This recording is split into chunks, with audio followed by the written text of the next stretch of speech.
T20 world cup की तैयारी की ओर पहला कदम बढ़ा लिया है हमारी टीम ने। होम सीजन का पहला T20 इंटरनेशनल साउथ अफ्रीका को हरा दिया है शानदार तरीके से 101 रनों से, और एक डेमोलिशन जॉब था दोस्तों।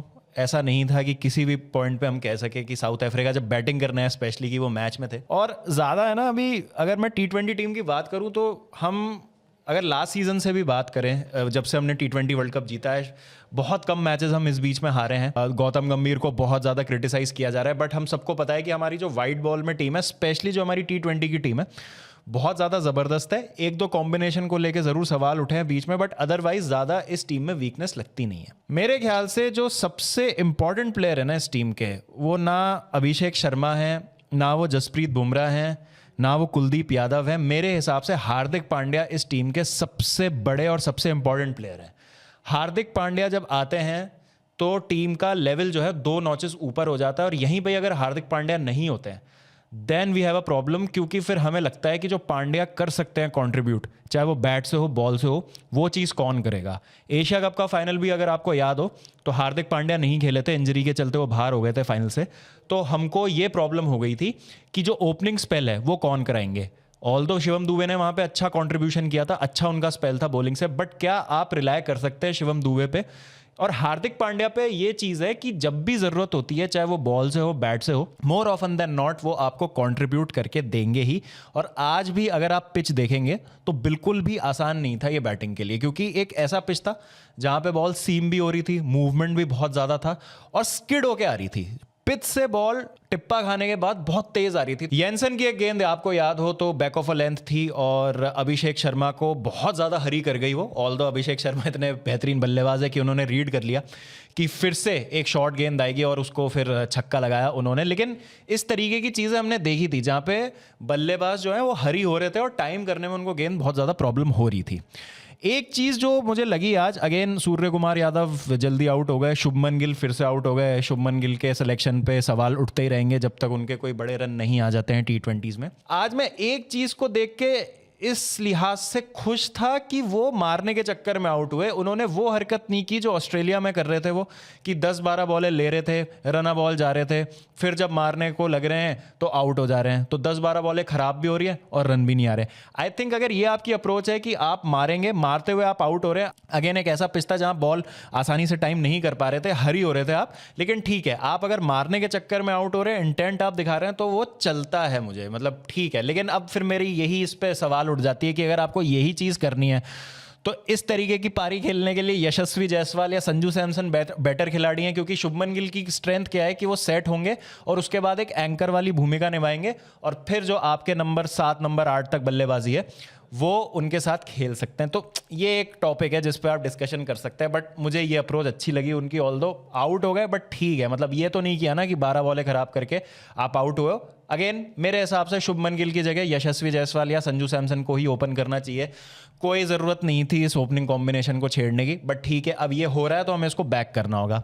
सूर्य कुमार यादव का फॉर्म एक कंसर्न है मेरे लिए दोस्तों, क्योंकि रन नहीं आ रहे हैं सूर्या के बिल्कुल भी। और जब लगता है कि भाई आज सूर्या का दिन है, चौका छक्का लगा दिया, आज सूर्या के बल्ले से रन आएंगे, फिर से एक खराब शॉट खेल देंगे, कुछ ऐसा कर देंगे जो उनको करने की ज़रूरत नहीं है। बट मैं बहुत ज़्यादा खुश नहीं हूं उनके फॉर्म से। अभिषेक शर्मा को जैसे आउट किया था सिपामला ने, ये एक सबूत था कि किस तरीके से टू द फील्ड आप बॉलिंग करेंगे और आपको एग्जीक्यूशन अगर आपका सही है तो आपको रिजल्ट मिलेंगे। पूरी लेग की फील्ड लगा रखी थी, मतलब ऐसी फील्ड थी, पता था कि शॉर्ट बॉल आएगी और चैलेंज कर रहे थे अभिषेक को कि मैं तुम्हें छोटी बॉल डालूंगा, बैक ऑफ लैंड डालूंगा, तुम में दम है तो मार दो इसको छक्का। और वही किया, एक स्लोअर वन डाली लेग साइड पे, शानदार कैच लिया फाइन लेग पे मार्को येंसन ने, अभिषेक को चलता किया। लेकिन अभिषेक ने फिर से एक अच्छा स्टार्ट दिया, 17 रन बनाए उन्होंने 12 गेंदों में। लेकिन एक स्पॉट ऑफ बॉदर में थी हमारी टीम। और अभी अगर आप देखेंगे जब से अभिषेक आए हैं, स्पेशली जब अभिषेक और संजू ओपन कर रहे थे तो बहुत जबरदस्त हमारा पावर प्ले जा रहा था, जहां पे 60-60 70-70 रन बन रहे थे। आज थोड़े से कम रन बने, तो इसका मतलब ये था कि पिच इतना आसान नहीं था बैटिंग के लिए, और जो भी नया बल्लेबाज आ रहा था उसको प्रॉब्लम हो रही थी। तिलक वर्मा ने 26 रन बनाए 32 गेंदों में, अच्छी पारी नहीं थी उनकी, 80 की स्ट्राइक रेट थी। लेकिन अगर आप कॉन्टेक्स्ट देखेंगे गेम का तो बहुत इंपॉर्टेंट 26 रन थे वो, क्योंकि उनके साथ फिर जब स्टेडी किया अक्षर पटेल ने तो एक काइंड ऑफ प्लेटफॉर्म ले हो चुका था और फिर वहां से जो हार्दिक पांड्या ने एक्सेप्शनल बैटिंग की है भाई, मतलब ऐसा लग रहा था कि बंदा अलग ही पिच पे खेल रहा है। 28 गेंदों में 59 रनों की शानदार पारी खेली है, 4 छक्के लगाए हैं और जिस एफर्टलेसनेस से हार्दिक पांड्या खेलते हैं ना, और मैं टाइम एंड अगेन कहता हूं, मतलब आप जितनी भी पारियां देख लीजिए जहां पे भारत ने बड़ी बड़ी जीत दर्ज की है, स्पेशली वाइट बॉल फॉर्मेट में, हार्दिक पांड्या वहां होंगे। कोहली का अगर आपको 82 याद हो, जो उन्होंने मेलबर्न में पाकिस्तान को मारा था, दूसरे एंड पे हार्दिक पांड्या खड़े थे। सेमीफाइनल में उस वर्ल्ड कप के जब हम इंग्लैंड से हारे थे बुरी तरह से, किसी से रन नहीं बन रहे थे, किसी से बॉल टाइम नहीं हो रही थी, जो 160 170 बना था उसमें हार्दिक पांड्या के रन थे, अगर आपको याद हो। तो हार्दिक पांड्या की टाइम एंड अगेन ये चीज रही है कि उनको पिच से फर्क नहीं पड़ता है, अगर उनके जोन में गेंद है और अगर उन्होंने हिला दिया है गेंदबाजों को तो फिर हार्दिक पांड्या को रोकना नामुमकिन होता है।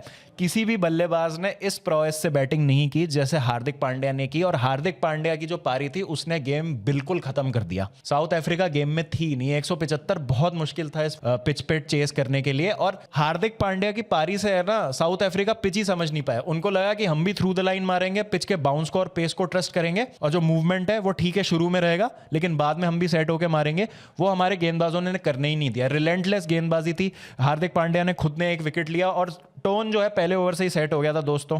सबने गेंद से कंट्रीब्यूट किया, शानदार गेंदबाजी की। अर्शदीप ने 2 विकेट उनको मिले, बुमराह को 2 विकेट मिले। आज बुमराह रिदम में लग रहे थे। इतने टाइम से मेरा एक बुमराह पे कंसर्न था कि एशिया कप से मैं बात करूं ऑस्ट्रेलिया टूर तक, तो बुमराह ना बहुत मतलब वैसे लीथल नहीं लग रहे थे जैसे हमने T20 वर्ल्ड कप में देखा था ना कि अनप्लेबल थे, कि बुमराह के 4 ओवर में तो गारंटीड है कि 15-20 से ज्यादा रन नहीं आएंगे। बुमराह के अगेंस्ट एडजस्ट हो गए थे थोड़े से बल्लेबाज, लेकिन आज बुमराह ने बहुत अच्छी गेंदबाजी की। 2 विकेट उनको मिले, 2 विकेट वरुण को मिले, 2 विकेट अक्षर को मिले। अक्षर ने बहुत शानदार स्पेल डाला जहां पे सिर्फ 7 रन दिए उन्होंने 2 ओवर में, और आपके पास बॉलिंग ऑप्शंस बहुत है। शिवम दुबे को 1 विकेट मिला आखिरी विकेट, उसके बाद हार्दिक पांड्या को 1 विकेट मिला, तो आपके पास 6 प्रॉपर बॉलिंग ऑप्शंस हैं।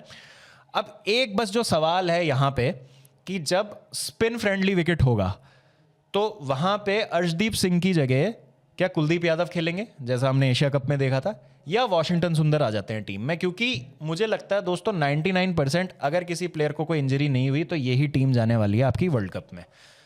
तो जो इनकी हवस है और जो इनकी एक मतलब चाह है ना गंदी सी की हमारी बैटिंग लाइनअप बहुत डीप होनी चाहिए, और ये ट्रस्ट ज़्यादा करते नहीं है अपने स्पेशलिस्ट बॉलर्स पे, तो क्या ये वॉशिंगटन सुंदर को खिलाएंगे? उससे क्या होता है, इनके पास एक और स्पिनर आता है, अक्षर है इनके पास, वरुण है, वॉशिंगटन सुंदर आ जाते हैं, अर्शदीप की जगह एक और स्पिनर आता है, और उससे इनको बैटिंग 9 नंबर तक मिल जाती है। तो क्या कुलदीप को खिलाएंगे? मेरे हिसाब से तो कुलदीप को खिलाना चाहिए, क्योंकि ऐसे मैचेस जहां अगर आपके 8 नंबर का बल्लेबाज कुछ नहीं कर पा रहा तो 9 का भी कुछ नहीं कर पाएगा। लेकिन इतनी अच्छी फॉर्म में चल रहे वॉशिंगटन सुंदर कि उनकी बैटिंग को आप नजरअंदाज भी नहीं कर सकते। तो उस केस में क्या शिवम दुबे को बिठा के आप वॉशिंगटन सुंदर खिला सकते हैं?